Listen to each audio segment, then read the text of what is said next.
Ground zero खबर के प्रायोजक हमारा सुपर 35 करियर इंस्टीट्यूट नीट और नर्सिंग में सबसे ज्यादा चयन देने वाला संस्थान। पता 3rd floor Rama Govind palace, Sirmour Chowk, Rewa. 3000 रुपए तक ले जा रहे हैं उसको, 3000 रुपए तक के लिए। बहनों, इनके रथ का जो गाना था जिसके लिए मैंने भूमिका बनाई है, वो रथ का गाना इन्होंने पाकिस्तान से चुराया है। इनका पाकिस्तान का प्रेम भी आप देखो। जब यहां पर पुल दिग्विजय सिंह जी ने ट्वीट किया टूटे हुए पुल का, वो भी पाकिस्तान से ही आया था। ये हर चीज पाकिस्तान से लेते हैं, ये इनका स्वभाव हो गया है। एक बात हमेशा आप सबको हमको ध्यान रहना चाहिए कि ये जो घमंडी या गठबंधन है जो सनातन का विरोध कर रहा है, इस सनातन के विरोध वालों को आप सबको सबक सिखाना है। यहां पर स्थानीय विषयों के बारे में माननीय मुख्यमंत्री जी बोलेंगे। रास्ते में जिला अध्यक्ष जी जब बता रहे थे योजनाओं को कि किस तरह से 150 बिस्तर का अस्पताल दिया है, किस तरह से मध्य प्रदेश का पहला कृषि महाविद्यालय बासोदा को मिला है। सच में मैं भी बहुत पहले से आता रहा हूं। जब माननीय शिवराज जी यहां से उपचुनाव लड़े थे तब मेरी बासोदा में ही ड्यूटी थी। इधर त्योदा की तरफ मैं पूरे समय रहा था, लेकिन तब के बासोदा और अब के बासोदा में बहुत बड़ा फर्क माननीय शिवराज सिंह जी की वजह से आया है। और अब मैं आप सबसे यही निवेदन करूंगा कि मैं बीच में ज्यादा देर न रहूं। आप सब लोग जोरदार तालियां बजाओ। आप जिन्हें सुनना चाहते हैं वो आपके बीच में आए। पीछे तक लाडली बहनें जोरदार तालियां बजाएं। माननीय मुख्यमंत्री शिवराज सिंह जी। मैं माननीय मुख्यमंत्री जी से निवेदन करूंगा कि भारतीय जनता पार्टी सांस्कृतिक क्षेत्र में चेतना के लिए किए गए कार्यों को लेकर माननीय राजेश तिवारी जी चुनाव प्रबंधन समिति के सदस्य ने एक पत्रक तैयार किया है, उसका विमोचन करने का कष्ट करें। मैं अब आमंत्रित कर रहा हूं मध्य प्रदेश की 8.5 करोड़ जनता के हीरो, हम सबके नायक, लाडली बहनाओं के लाडले भैया माननीय शिवराज सिंह जी चौहान जी का अपने स्थान पर खड़े होकर जोरदार तालियों से उनका स्वागत करें। बोले आंधी नहीं तूफान है, आंधी नहीं तूफान है, मध्य प्रदेश की शान है। आदरणीय भाई साहब, अब मैं बड़ी दुविधा में हूं कि इधर बोलूं कि उधर बोलूं, इसलिए मैं घूम के बोलूंगा, क्योंकि सबका साथ है और सबका विकास भी है और विश्वास भी है। अपनी जन आशीर्वाद यात्रा में हमारे बीच पधारे हुए मध्य प्रदेश के गृह मंत्री, संसदीय कार्य मंत्री, विधि विधायी मंत्री आदरणीय नरोत्तम मिश्रा जी, ताली बजा के उनका स्वागत करें। आदरणीय रणवीर रावत जी, हमारे वरिष्ठ नेता और महामंत्री, हमारे जिला अध्यक्ष राकेश जी, हमारी विधायक बहन लीना जी, विधायक साथी हरि सिंह जी सप्रे, भाई दर्शन जी, आदरणीय भाभी जी शशि यादव जी, हरि सिंह रघुवंशी जी, पूर्व विधायक हमारे राजेश तिवारी जी, देवेंद्र वर्मा जी, मोहन भास्कर जी, योगेंद्र जी। अब मंच में एक एक को मैं जानता हूं, सब वरिष्ठ नेता हैं, लेकिन सहा कुछ वरिष्ठ नेता भी बैठे हैं, लेकिन समय की सीमा के कारण आदरणीय मंच, मेरी लाडली बहनों और मेरे प्यारे भाइयों, अच्छा उधर भी जो खड़े हैं उनको भी राम राम। उधर भी देख के बीच बीच में बोल लूंगा मैं, क्योंकि मैं देख रहा हूं किस तरह भी जनता जनार्दन खड़ी है। आपको भी मैं प्रणाम करता हूं, सबको नमस्कार करता हूं। आज गंज बासोदा की सड़कों पर जन आशीर्वाद यात्रा का आपने अद्भुत स्वागत किया है। आपने फूलों की वर्षा करके हमारा स्वागत किया है। बासौदा वालों, अपना भी संकल्प है कि आपकी जिंदगी में कोई कांटा नहीं रहने देंगे। मेरी बहनों ने कई जगह दीपक जलाए, मैं माफी चाहता हूं क्योंकि जिस गाड़ी पे थे उसके कारण आप पास नहीं आ सके, मैं भी बहुत पास नहीं जा सका। लेकिन मेरी लाडली बहनों, तुमने आरती उतारी है भाई की, ये भाई का वचन है कि तुम्हारी जिंदगी में अंधेरा नहीं रहेगा।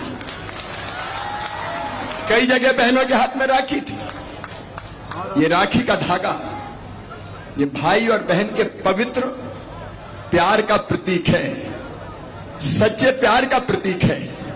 मेरी बहनों, आपने राखी का धागा बांधा है, राखी के धागे की कसम खा के कहता हूं, आपकी आंखों में कभी आंसू नहीं रहने देंगे।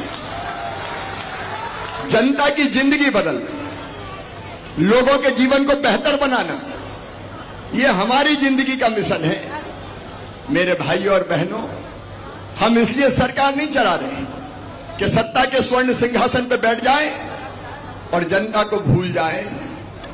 हम तो जीते भी आपके लिए हैं और कभी मरना पड़ा तो मरेंगे भी आपके लिए। एक बात और मैं बासौदा वालों से कहना चाहता हूं, मैं सरकार नहीं चलाता, मैं परिवार चलाता हूं। परिवार, बताओ हम सब एक परिवार है कि नहीं? आजा ईमानदारी से बताना, मैं आपको मुख्यमंत्री लगता हूं कि भैया लगता हूं? अरे और जोर से बताओ। और बहनों को भी क्या लगता हूं? मैं तो भैया हूं, बेटा बेटियों का मामा हूं। ये अपना रिश्ता है, अपना रिश्ता जो स्नेह का, प्यार का है। मैं हमेशा कहता रहा हूं, मध्य प्रदेश मेरा मंदिर है, उसमें रहने वाली ये जनता ही मेरी भगवान है और इस जनता का पुजारी शिवराज सिंह चौहान है। इसी भाव से ये सरकार चल रही है। हम जनता को सुविधाएं दे रहे हैं, हम जनता की कई योजनाएं बना रहे हैं। कांग्रेस वाले घबरा भी रहे हैं और खींच भी रहे हैं। आज दिग्विजय सिंह ने ट्वीट किया, एक ट्वीट, और धमकी दी वित्त विभाग के अधिकारियों को। बोले पैसा कहां से आ रहा है? ये पैसा कहां से कहां आ रहा है? मेरी बहनों, जब कमलनाथ 1.25 साल मुख्यमंत्री थे तो रोते ही रहते थे, मैं क्या करूं, मेरे पास पैसे ही नहीं है, मैं क्या करूं, मेरे पास पैसे ही नहीं है। तो सुन ले कांग्रेस वालों, तुम रोते थे, तुम कहते थे हमारे पास पैसे ही नहीं है। मामा कहता है छाती ठोक के, मेरे पास पैसे की कोई कमी नहीं है जनता के लिए। अरे ये तो काम बहुत आसान है। मुख्यमंत्री की कुर्सी में बैठ के तो हम क्या कर रहे हैं, पैसा ही नहीं है तो उधर जाओ कुर्सी से, क्या को बैठे हो?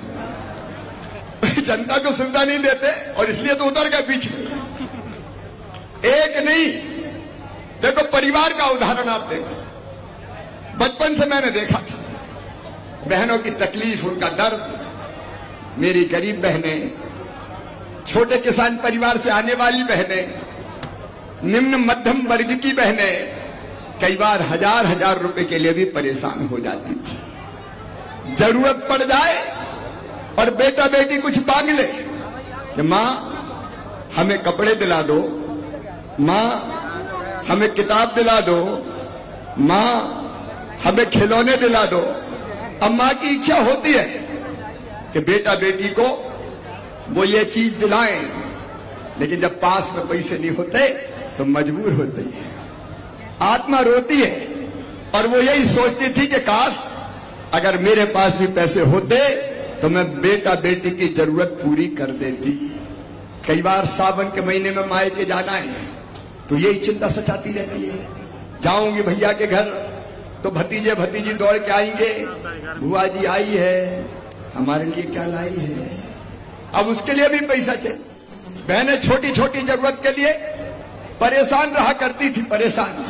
और इसलिए मन में एक भाव आया कि जब अपने परिवार की सरकार है तो लाडली लक्ष्मी योजना तो बन गई, एक लाडली बहना योजना भी बन जाए, जो बहन की जिंदगी की तकलीफें दूर करने का काम करे, जो बहन की जिंदगी की परेशानी दूर करने का काम करे। मेरे मन में ये भाव आया कि तू भाई है, बहनें सब भैया कहती है, तो अपना सगा भाई भी राखी के दिन बहन को घर ले जाता है और कुछ ना कुछ देता है कि नहीं देता? अरे बोल के बताओ बहनों, देता है कि नहीं? अरे पैसा देगा, कपड़े देगा, साड़ी देगा। तो मुझे भी लगा कि तू भी तो भैया है, तुझे भी तो अपनी बहन को कुछ देना चाहिए। और मैं सोचता रहा, फिर एक विचार और आया मेरी बहनों कि साल में एक बार देने से काम नहीं चलेगा। बताओ एक बार देने से काम चलता क्या? आज भाई बहन की बात हो रही, बोलो तुम, एक बार देने से काम चलता क्या? नहीं चलता। और इसलिए हमने तय किया कि हर महीना बहन के खाते में 1000 रुपया डालेंगे। शुरुआत में 1000 रुपया। ये लाडली बहना है, लाडली बहना योजना है। अच्छा, मैं बड़ा भाग्यशाली भाई हूं। मेरी बहनें कितनी पता है? 1,32,00,000 बहनों का मैं सौभाग्यशाली भाई।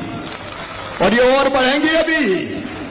कई करें हमरे तो रहेगा नाम, तो चिंता नहीं करे, जिनके रह गए उनके नाम भी जोड़े जाएंगे। लेकिन मेरी बहनों, एक बात मैं आपसे कहना चाहता हूं, ये पैसा नहीं दिया हमने, पैसा नहीं, आपका मान और आपका सम्मान दिया है मेरी बहनों, आपका हक दिया है। आखिर नारी जाति कब तक आंखों में आंसू रहेंगे? माताएं बहनें कब तक रोती रहेंगी? माताएं बहनें कब तक बेबस होकर जिंदगी गुजारती रहेगी? अरे धरती पे तुम्हारा भी हक है, तुम्हारा भी हक है, और ये तुम्हारा अधिकार दिया है। और बहनों, पैसा मान भी देता है और पैसा जरूरत भी पूरी करता है। अब बताओ बहनों, जब से पैसा आ रहा है तो घर में भी थोड़ी सुनवाई ज्यादा हो रही होगी। सास भी बड़े प्यार से बोलती होगी, बहू आ गए कि नहीं आए? और फिर कहते होगे रोटी में घी चुपड़ दो बहू के, पैसा तो आ ही रहे। और कई बार पतिदेव का भी व्यवहार बदल गया होगा, वो भी कहते होंगे गुड्डू की मम्मी कितने आ गए अब तक। घर में सच में कई बहनों ने बताया कि हमारा घर में भी मान बढ़ गया है, और एक विश्वास कि जरूरत पड़ेगी तो खर्च कर लेंगे। कई बहनें ऐसी है कि पैसा 4 महीना के आ गया तो जोड़ जोड़ के काम धंधा शुरू कर दिया, सिलाई मशीन खरीद ली, किसी ने छोटी सी दुकान लगा ली। ये बहनों की जिंदगी बदलने का अभियान है। लेकिन मेरी बहनों, तुम्हें ये पता है कि नहीं कि केवल 1000 नहीं, 27 तारीख को 30 को राखी थी। मुझे लगा बहनों से बात करनी चाहिए, और इसलिए 27 तारीख को मैं आपसे जुड़ा था और राखी के पहले बहनों के खाते में 250 रुपया डाले थे ताकि राखी अच्छी मन सके। बताओ सबको मिल गए थे कि नहीं? लाडली बहनों को मिल गए थे। और अब फिर 10 तारीख को 1000 डाले। और मैंने एक बात और कही थी, याद है, कि पैसे की जुगाड़ कर रहा हूं। मेरी बहनों, जब 1,32,00,000 बहनों के खाते में 1000 रुपया डालते हैं तो तुम्हें पता है साल भर में कितने हो जाएंगे? 16,000 करोड़ रुपया। 16,000 करोड़ रुपया होंगे। अच्छा मुझे बताना, मेरे अलावा कोई दे सकता था क्या? कांग्रेस ने कभी पैसा दिए थे क्या? कोई हिम्मत नहीं कर सकता। लेकिन ये केवल अब तो 1250 मिलेंगे। मैंने कहा था बहनों, पैसे का इंतजाम कर रहा हूं, जैसे जैसे पैसे का इंतजाम होगा 1000 से बढ़ा के 1250 करूंगा। अब 1250 कर दिए, और चिंता मत करना, जुगाड़ लगा रहा हूं। कांग्रेस ही समझ ही नहीं पा रहे कि पैसा कहां से रहा है, वो आरोप लगा रहे। लेकिन मेरी बहनों, जैसे ही पैसे की जुगाड़ होगी तो 1250 से बढ़ा के 1500 करूंगा, फिर 1500 से बढ़ा के 1750 करूंगा, फिर 1750 से बढ़ा के 2000 करूंगा, फिर 2000 से 2250, फिर 2500, फिर 2750, और बाद में कितने दूंगा? अरे जोर से बोलो, कितने दूंगा? बहने तुम भी जोर से बोलो, कितने दूंगा? 3000। तुम्हारी जिंदगी बदलना है, तुम्हारी आंखों में आंसू नहीं रहने देना है, मजबूर नहीं रखना है। बहनें हक पाएंगी और आगे बढ़ेगी। और आगे मेरे जिंदगी का लक्ष्य है कि कम से कम 10,000 रुपया बहन की आमदनी 10,000 रुपया महीना होनी चाहिए। और ये हम करके रहेंगे मेरी बहनों, करके रहेंगे। तुम्हें भी जागना होगा, तुम्हें भी उठना होगा, तुम्हें भी खड़ी होना होगा। हमने लाडली बहना सेना और कई ऐसी महिलाओं को के योजनाओं को जो क्रियान्वित करे वैसे संगठन बना लिए हैं, तो मिल के साथ चलेंगे। लेकिन केवल लाडली बहना योजना नहीं, केवल लाडली बहना योजना नहीं, अनेक योजनाएं मेरी बहनों। देखो परिवार की सरकार कैसी होती है। प्रधानमंत्री श्रीमान नरेंद्र मोदी जी निःशुल्क राशन दे रहे हैं, भोजन की व्यवस्था परिवार भी करता है, सरकार भी चिंता करती है। और एक बात और ध्यान से सुन लेना, जिनके पास रहने की जमीन का टुकड़ा नहीं है, कई जगह दादाजी के 4 बेटे हो गए, 4 बहू आ गई, उनके 4 हो गए, उनकी बहुएं आ गई, उनके बेटा बेटी हो गए, तो घर में रहने की जगह नहीं। ऐसे हर एक परिवार को जिनके पास रहने की जमीन नहीं है, मुख्यमंत्री भू आवासीय अधिकार योजना में पट्टा जमीन का देंगे। कोई बिना जमीन के मध्य प्रदेश में नहीं रहेगा, कोई बिना जमीन के मध्य प्रदेश में नहीं रहेगा। और बहनों एक बात और सुन लेना, हमारे गृह मंत्री भी यहाँ बैठे हैं। देखो कई जगह जब जाते हैं तो बहनें आती है, देख लो टूटी टपरिया में पड़े हैं, कच्ची झुपड़िया है, हम क्या करें, हमें भी कुटी दिला दो, हमें भी मकान दिला दो। बोलो सही बात है कि नहीं? अरे सब बहनें जोर से बोलो सही है कि नहीं? तो सुनो बहनों और भाइयों, एक नई योजना बन गई जिनके नाम पीएम आवास योजना में नहीं आ पाए, तकनीकी दृष्टि से पोर्टल की में नहीं आ पाए और वो रह गए, लेकिन गरीब हैं, उनसे मैं कह रहा हूं अब हमने बना दी है मुख्यमंत्री आवास योजना। पीएम आवास योजना में जिनके नाम नहीं है और जो गरीब है उन सबको अब मुख्यमंत्री आवास योजना में मकान गांव में बना के दिया जाएगा। बोलो सबके पास रहने का मकान होना चाहिए कि नहीं? जोर से बोलो होना चाहिए कि नहीं? कल परसों मैंने आवेदन भरवाया है, सबको पता है कि नहीं? अरे है कि नहीं? मैं मंच से कहना चाहता हूं, गांव में जो गरीब है, कच्ची झोपड़ी वाले हैं, उन सबका भी आवेदन गांव में ही भरवाएंगे, गांव में ही सबके आवेदन भरवा के फिर स्क्रीनिंग करेंगे और उसके बाद उनको भी, जिनका नाम पीएम आवास से छूट गया था, उनको भी मकान के पैसे दिए जाएंगे। इस पे तो जोर से ताली बजाओ ना, तब क्या हो? ये अपनी जिंदगी बदलने का अभियान चल रहा है, अपन तो एक परिवार के लोग हैं। और बहनें एक और शिकायत करती थी, रसोई गैस महंगी हो गई, परेशान है। तो सुनो बहनों, 200 रुपया प्रधानमंत्री जी ने कम किए, लेकिन मध्य प्रदेश में हम केवल 450 रुपया में गैस का सिलेंडर देंगे। इस पे भी जोर से ताली बजाओ। सभावा थोड़ी हो रही, अपन तो बात कर रहे हैं, गप लगा रहे। 450 में देंगे। और कैसे? उसके लिए भी शहर के वार्डों में आवेदन भरे जा रहे हैं, गांव में और कहीं नहीं जाना, गांव में आवेदन भरे जा रहे हैं। जो लाडली बहनाएं हैं और जो उज्ज्वला रसोई गैस जिनके पास है, उन सबको 450 में मिलेगा। पैसा जो आप ज्यादा दोगे वो पैसे आपके खाते में भैया डलवा देगा कि तुम्हारे पैसा काय को खर्च कर रही, ले जाओ बहना, बाकी पैसा हम सरकार से देंगे। आपकी जिंदगी बेहतर हो, आनंद और खुशियों से भर जाए। कई बहनें कहती थी भैया मर गए, क्या हो गया? बोले बिजली को बिल देख लो, इतना बड़ा बिजली को बिल आओ, 8,000 10,000। हालांकि कई ऐसे जिनने कई दिनों से दिया ही नहीं है, इसलिए बड़े बड़े हो गए। लेकिन अब हमने ये तय किया है, जो बड़े हुए बिजली के बिल हैं उनके पैसे भी मामा भरवाएगा और तुम्हारे पास जीरो बिल पुराना जो बकाया था उसका आएगा। 1 किलोवाट तक जो बिजली जलाते हैं गरीब केवल, उनके लिए बाकी पैसे हम देख लेंगे। गरीब की जिंदगी, किसान की जिंदगी कैसे बेहतर बने, इसकी कोशिश है मेरे बहनों और भाइयों। प्रधानमंत्री नरेंद्र मोदी जी ने किसान को दिए 6,000 रुपया। हमने कहा कि चौथी बार बने 4 अपन भी दे दें, तो 6 और 4 10 कर दिए। लेकिन अब 10 नहीं, पीएम साहब भी 6 देंगे और सीएम भी 6 देगा।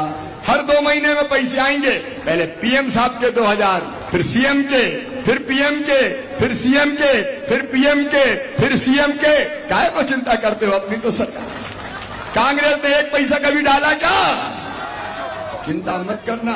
0% ब्याज पे कर्जा से लेके अगर मैं किसान की योजनाएं बताऊंगा तो आधी रात हो जाएगी, लेकिन मुझे 2:15 बजे खुरई पहुंचना था। बताओ कभी कांग्रेस ने ऐसे पैसे डाले क्या?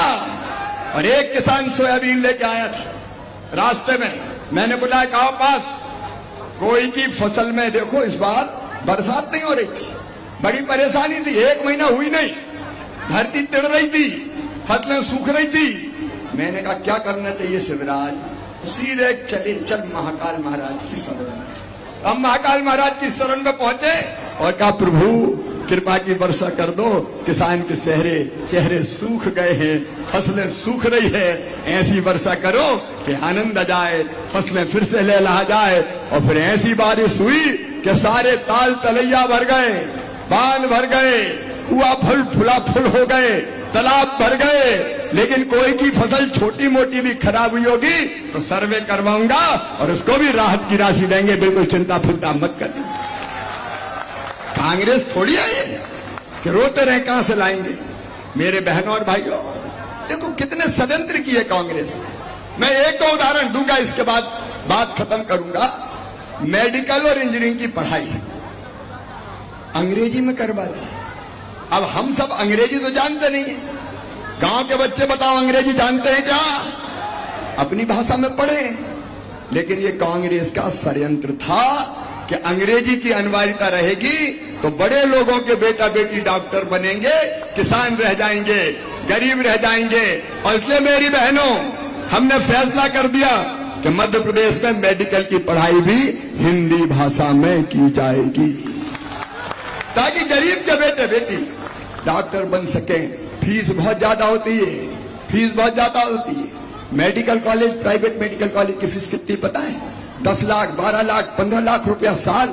बताओ गरीब चुका सकता है क्या? अरे बोल के बताओ, चुका सकता है क्या? किसान चुका सकता है क्या? मध्यम वर्गीय परिवार चुका सकते हैं क्या?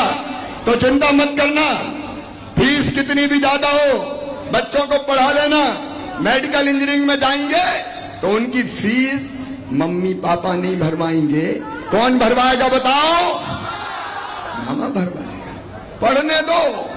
कमलनाथ जी ने तो सब योजना बंद कर दी थी। अरे मैं साइकिल देता था 5वीं पास करके 6वीं में जाए, कमलनाथ ने बंद कर दी।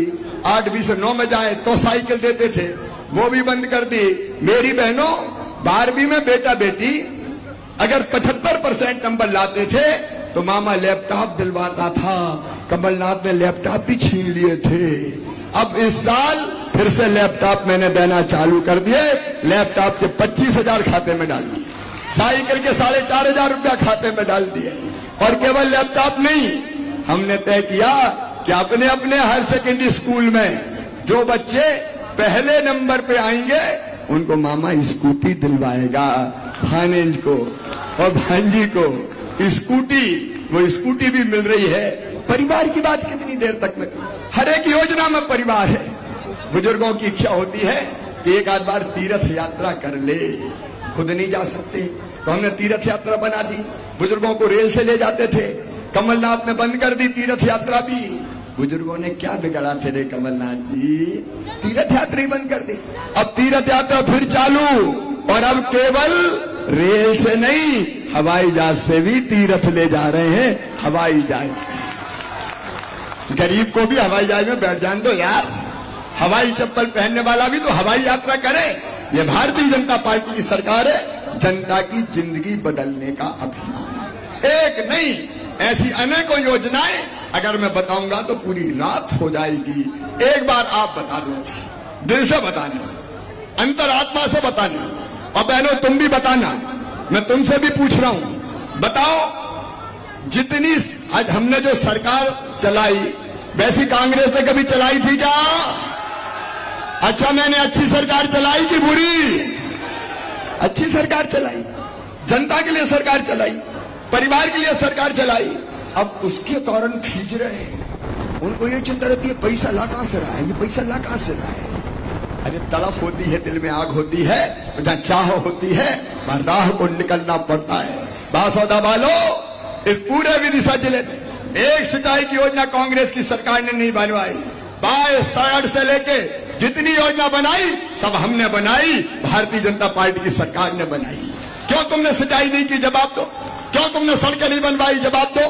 क्यों जनता की योजनाएं बंद की, जवाब दो। और किसान भाइयों सुनो, कल जिनको खेत में बिजली के खंभा ले जाना है, ट्रांसफार्मर चाहिए, उनको कृषक अनुदान योजना में अनुदान पे ट्रांसफार्मर दिए जाएंगे। कल से वो भी फार्म भरना शुरू कर। कमलनाथ ने वो भी बंद कर दी थी। पर प्रधानमंत्री जी ने आवास के पैसे भेजे, कमलनाथ ने वापस कर दिए कि खुद का हिस्सा मिलाना पड़ेगा, नाम पीएम का होगा, हम नहीं लेते। जल जीवन मिशन लागू नहीं होने दिया। पीएम सम्मान निधि में कमलनाथ दादा ने नाम ही नहीं भेजे। जब मैं मुख्यमंत्री बना तो पूरे नाम 83 लाख किसानों के भेजे। ये तो छीनने वाले लोग हैं कांग्रेस के, मेरे बहनों और भाइयों, भ्रष्ट, बेईमान। जब कांग्रेस की सरकार थी, दलालों का अड्डा वल्लभ भवन को बना दिया था और छापे पड़े तो 280 करोड़ किसके करीबों से निकले, बताओ। ये बेईमान और भ्रष्ट लोग ये मध्य प्रदेश को नहीं बचा सकते, ना आगे बढ़ा सकते। और अब तो इनकी मति मारी गई है। जाको प्रभु दारुण दुख देही, बाकी मति पहले हर ले ही। ये गठबंधन वाले, इंडी गठबंधन मिलकर कह रहे हैं चुनाव लड़ेंगे, लेकिन ये क्या कह रहे हैं? ये कह रहे हैं सनातन धर्म डेंगू है, मलेरिया है, एड है, इसको खत्म कर देना चाहिए। ये इनका गठबंधन बोल रहा है। सोनिया गांधी जी जवाब दो। लोग कह रहे हैं डेंगू और मलेरिया सनातन धर्म का, कब तक सनातन धर्म का अपमान करवाओगी? मैं आपसे पूछना चाहता हूं बहनों और भाइयों, सनातन धर्म का अपमान सहन करोगे क्या? एक स्वर में बताओ, अपने धर्म का अपमान स्वीकार करोगे क्या? मैडम सोनिया गांधी, आपका गठबंधन आंख से ना खेले। हम सर्वधर्म समभाव वाले लोग हैं, हम सब धर्मों का आदर करते हैं, लेकिन सनातन धर्म को तुम खत्म करोगे? अरे सकाए, हूण आए, तुषार आए, मुगल आए, कोई सनातन धर्म को समाप्त नहीं कर पाया। सनातन धर्म का न आदि है न अंत है, ये अनंत है, अनंत। ये हमेशा जारी रहने वाला है, इसको कोई ताकत समाप्त नहीं कर सकती। लेकिन जनता जरूर तुम्हें समाप्त कर देगी राजनीतिक रूप से, क्योंकि तुम अपमान कर रहे हो हमारी आस्थाओं का। और इसलिए बहनों और भाइयों, जन आशीर्वाद यात्रा के माध्यम से आज हम आपसे यही कहने आए हैं, प्रधानमंत्री जी के नेतृत्व में देश तरक्की कर रहा है और यहाँ हम मध्य प्रदेश को आगे ले जा रहे हैं। अगर हमने अच्छा काम किया है, अगर हमने सच्चा काम किया है, अगर हमने आपकी बेहतर सेवा की है, तो मेरी बहनों एक बार फिर से आशीर्वाद दीजिए भारतीय जनता पार्टी को। एक बार फिर से आशीर्वाद दीजिए मेरे भाइयों, प्रधानमंत्री नरेंद्र मोदी जी को आशीर्वाद दीजिए, भारतीय जनता पार्टी को आशीर्वाद दीजिए और मामा को भी आशीर्वाद दीजिए। बोले आप सब तैयार हैं? मेरी बहनों, तुम भी तैयार हो? भारतीय जनता पार्टी को जिताओगी? कमल के फूल की बटन दबाओगी? फिर से बीजेपी सरकार बनवाओगी? तो आज जन आशीर्वाद यात्रा में हम संकल्प लेंगे कि बासौदा हो या विदिशा जिले की 5 सीटों रिकॉर्ड बहुमत से जीत के फिर भारतीय जनता पार्टी को देंगे, ताकि हम फिर सरकार बना सकें। और यह संकल्प लेने के लिए मेरे साथ दोनों हाथ ऊपर उठाकर, इधर दाएं बाएं पीछे दोनों हाथ उठाकर खड़े होकर संकल्प खड़े होकर किया जाता है। बहनों तुम भी खड़ी हो जाओ, भाई तुम्हारे साथ है।